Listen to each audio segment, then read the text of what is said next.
ಪ್ರಕೃತಿ ಪರಿಸರ ಇಲ್ಲದೆ ಇದ್ದರೆ ಈ ಭೂಮಿಯಲ್ಲಿರುವಂತಹ ಯಾವ ಜೀವ ಜಂತುಗಳು ಉಳಿಲಿಕ್ಕೆ ಆಗೋದಿಲ್ಲ.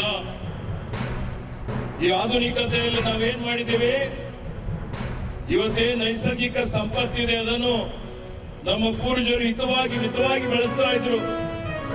ಆದರೆ ನಾವು ನಮ್ಮ ದುರಾಸೆಗಾಗಿ ಇವತ್ತು ಸಿಕ್ಕಾಪಟ್ಟೆ ಐಷಾರಾಮಿ ಜೀವನ ನಡೆಸಲಿಕ್ಕೆ ಮಾಡ್ತಾ ಇದ್ದೇವೆ.